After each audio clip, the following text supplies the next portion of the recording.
Welcome back in Brinda classes. This is Divya, your maths teacher. So students, let's start today's class.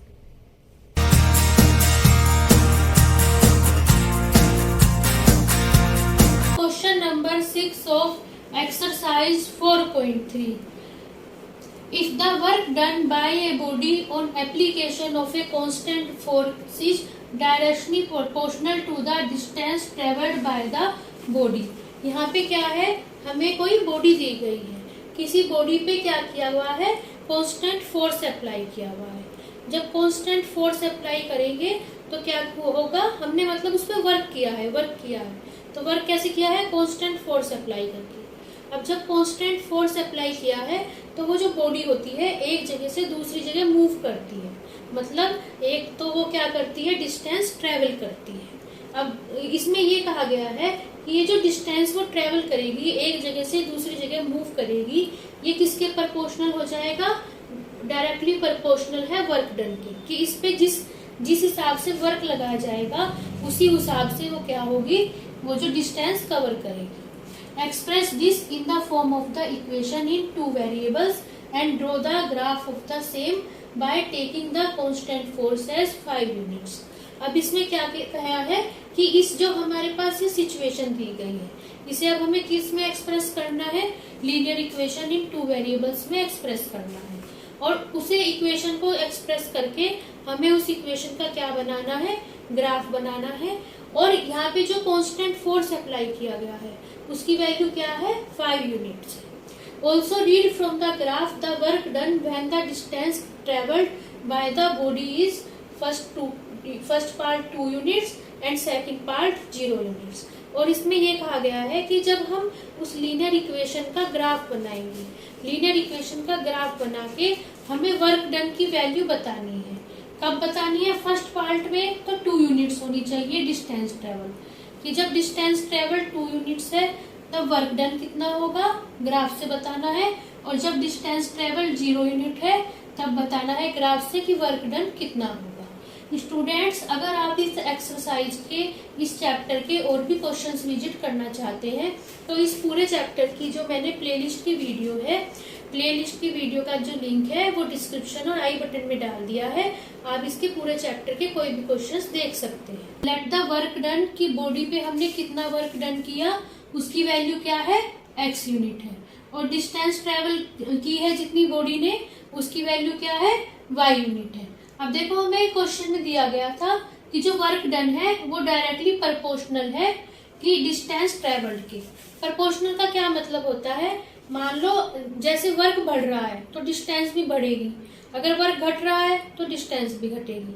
इसे तो कहते हैं proportional. और anti proportional किसे कहते हैं, जो इसका जस्ट अपोजिट होता है, वर्क बढ़े डिस्टेंस घटे तो, और वर्क घटे डिस्टेंस बढ़े तो वो हो जाएगा एंटी प्रोपोर्शनल। अब देखो, यहाँ वर्क डन प्रोपोर्शनल है डिस्टेंस ट्रेवल्ड की, वर्क डन लिया था x प्रोपोर्शनल है किसके, y की। अब जब भी हम प्रोपोर्शनल या एंटी प्रोपोर्शनल का साइन इक्वल टू में चेंज करते हैं तो क्या करते हैं, कांस्टेंट यूज करते हैं। देखो, इसे साइन को इक्वल टू में चेंज करेंगे तभी तो हमारे पास लीनियर इक्वेशन बनेगी, तो यहाँ पे कोई कांस्टेंट यूज कर लेंगे। अब हमें क्वेश्चन में जो कांस्टेंट दिया गया है, पहले से ही 5 यूनिट कांस्टेंट दिया गया है, वो क्या है, हमारे पास कांस्टेंट फोर्स है, तो उसे यहाँ यूज कर लेंगे। तो कितना हो जाएगा, कांस्टेंट इंटू वाई हो जाएगा। ये जो कांस्टेंट होगा ये कांस्टेंट फोर्स की इक्वल होगा, तो x की वैल्यू क्या हो जाएगी, कांस्टेंट फोर्स की वैल्यू क्या है, 5 यूनिट्स है, 5 इंटू मल्टीप्लाई वाई हो जाएगी, तो x इक्वल टू 5y हो जाएगी। ये हो जाएगी हमारे पास लीनियर इक्वेशन इन 2 वेरिएबल्स। अब ये जो हमारे पास लीनियर इक्वेशन आई है इसका हमें ग्राफ ड्रॉ करना है, तो ग्राफ ड्रॉ करने के लिए क्या करेंगे, हम इसके सॉल्यूशन फाइंड करेंगे, इसके कोई भी 2 सॉल्यूशन फाइंड कर लेंगे। तो ये थी हमारे पास equation x equal to 5y, तो या तो आप x की कोई भी वैल्यू रख लो, y की वैल्यू फाइंड कर लो, या फिर y की कोई भी वैल्यू रख लो, x की वैल्यू फाइंड कर लो। देखो, यहाँ पे मैंने y की वैल्यू 1 और 2 मानी है, आप अपनी तरफ से कोई वैल्यू मान सकते हो। जब y की वैल्यू 1 है तो x की वैल्यू कितनी हो जाएगी, x हो जाएगा 5।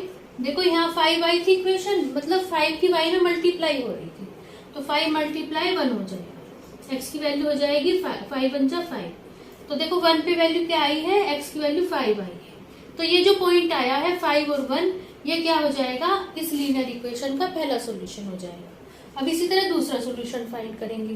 y की वैल्यू 2 मान लेंगे। आप चाहो तो यहाँ x की वैल्यू मान सकते हो, कुछ भी, y की वैल्यू फाइंड कर सकते हो।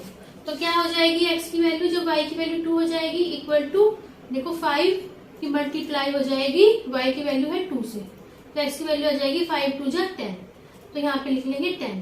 तो देखो ये जो पॉइंट आया है 10 और 2, ये क्या हो जाएगा, इस लीनियर इक्वेशन का सेकंड सॉल्यूशन हो जाएगा। तो यहाँ पे है हमारे पास x एक्सिस, ये किसे शो कर रही है, वर्क डन को, और ये है हमारे पास y एक्सिस, ये किसे शो कर रही है, डिस्टेंस को।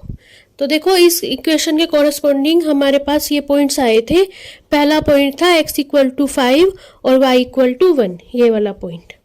अब देखेंगे, देखो इसे यहाँ पे देखेंगे x, यहाँ पे देखो x की वैल्यू 5 है, तो x जो मिलेगा x एक्सिस पे मिलेगा। तो देख लेंगे x एक्सिस पे 5 कहाँ है, ये वाला जो पॉइंट होगा 5, ये जो होगा ये होगी x इक्वल टू 5, और y इक्वल टू 1 है, वो होगा y एक्सिस पे। तो y इक्वल टू 1 कहाँ मिल रहा है, यहाँ मिल रहा है।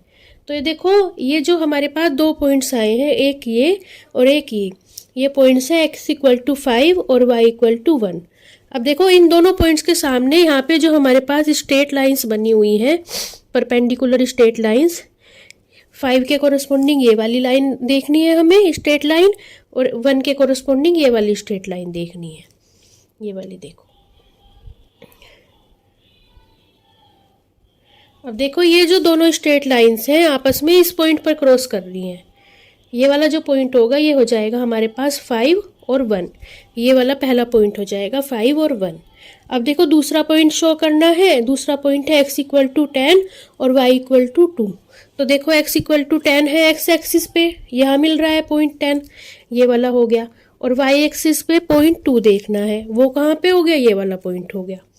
अब जिस तरह मैंने आपको ये वाला पॉइंट शो किया है, उसी तरह हमारे पास यहाँ पे जो ये पॉइंट होगा, इन दोनों के सामने जो स्ट्रेट लाइंस बनी हुई है उनके कॉरस्पॉन्डिंग यहाँ पे पॉइंट मिलेगा हमें, ये वाला पॉइंट।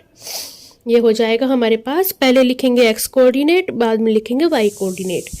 देखो दो लाइंस के कॉरस्पॉन्डिंग हमें दो पॉइंट्स मिल गए, एक ये वाला और एक ये वाला। अब क्या करेंगे, इन दोनों पॉइंट्स को ज्वाइन करके एक स्ट्रेट लाइन ड्रॉ कर देंगे। स्केल को बिल्कुल सीधे रखेंगे, इन दोनों पॉइंट्स को ज्वाइन करेंगे, इन दोनों पॉइंट्स को ज्वाइन करेंगे। अब ये जो आई है स्ट्रेट लाइन, इसे इस तरफ भी आगे बढ़ा देंगे और इस तरफ भी आगे बढ़ा देंगे। देखिए ये वाली जो हमारे पास स्ट्रेट लाइन आई है, ये किसे शो करेगी, x इक्वल टू 5y को शो करेगी।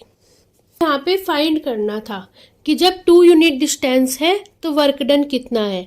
देखो पहले पॉइंट 2 यूनिट डिस्टेंस, देखो डिस्टेंस का क्या मतलब है, y एक्सिस, ये मतलब जब y की वैल्यू 2 है तो यहाँ पे हमें बताना है वर्क डन। वर्क डन का मतलब है x।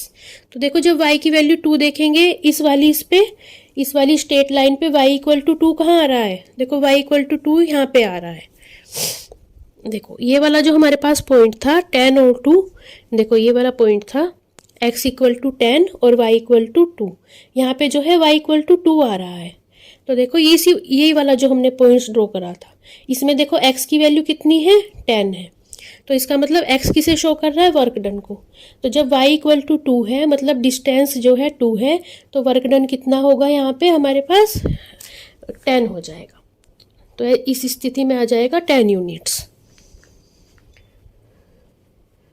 और नेक्स्ट में हमें बताना था कि जब 0 यूनिट डिस्टेंस है, मतलब जब y की वैल्यू 0 है, डिस्टेंस शो कर रही है y को। अब देखेंगे ये जो हमारे पास स्ट्रेट लाइन मिली है, यहाँ पे 0 कहाँ आ रहा है, देखो ये वाला जो पॉइंट है, देखेंगे y 0 कहाँ हो रहा है इस स्ट्रेट लाइन पे, वो तो 0 पे ही 0 हो रहा है। लेकिन हम तरीका यही होता है कि देखेंगे ये जो स्ट्रेट लाइन बनी है, जो भी हमें फाइंड करने को कहे कि 0 कहाँ आ रहा है, देखो ये यहाँ पे आ रहा है 0। अब अगर आप ध्यान से देखोगे, ये जो 0 पॉइंट है ये ओरिजिन है, ओरिजिन पे x भी 0 होता है और y भी 0 होता है।